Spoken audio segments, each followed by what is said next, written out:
Alright, so what we're going to do here is we're going to go over questions 1 and 2 of the homework because they're two different examples, and you'll have to do 3 and 4 for tomorrow. So let's start with our instructions. It says to use the ordered pairs given or the points shown on the graph to complete the table for the inverse relation. Graph the inverse relation on the same set of axes.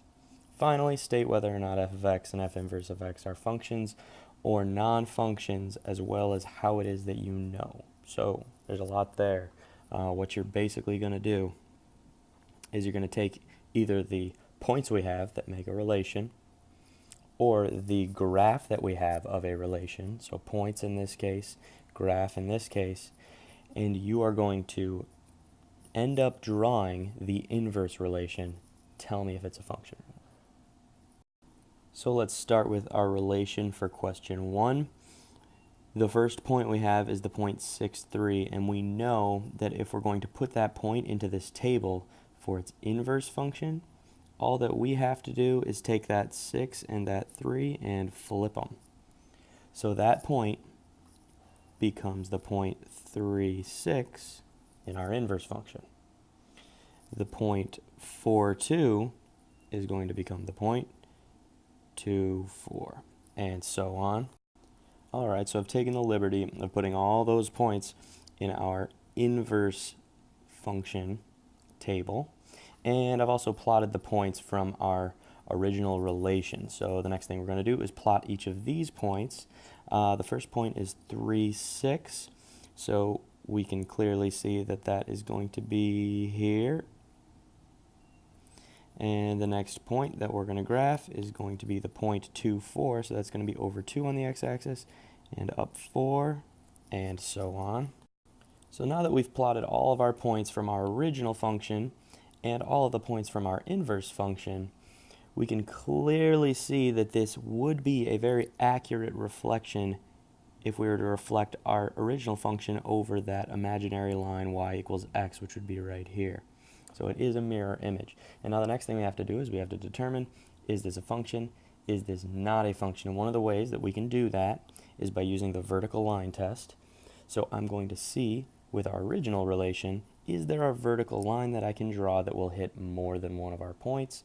And as you can see, I'm drawing these vertical lines. There is no vertical line that I could draw where I would hit 2 points from the original relation. So that is a function.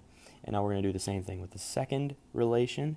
With our inverse relation, I'm going to test each point, and no matter how high I draw these lines or where I travel with them, there's no way I could draw a vertical line that would hit 2 points or more from this inverse function. So we do have two functions. And so now we have to explain ourselves. We're going to say that both f of x and f inverse of x are functions. And that's because they each pass the vertical line test. And we showed that when we drew these vertical lines and showed that no matter where we draw them, we'll never hit 2 or more points from either one of those functions. So we got two functions. Now let's not spend too much time, but let's go to number 2 and talk about how it's so different. So in number 2, f of x is drawn, and you have to place its critical values in the table first, then proceed just like normally. So in example 1, we don't have this table for f of x because we already have all the points. It would be kind of redundant to have you also put these points into a table. But the difference is with this example, we actually have the graph of f of x. So you're just going to take these critical points, which we know to be 2 roots and a maximum, into the table first. And once you've done that, you'll do exactly what you did with the last one. Use the steps that you have to turn these points that will be here into inverse function points, and then you'll take those points, you'll map out the inverse function over on the graph, and you'll explain just like you did with the last example. So that should be enough to get you guys started. Go ahead and finish 2, 3, and 4 on your own, and I'll see you guys tomorrow.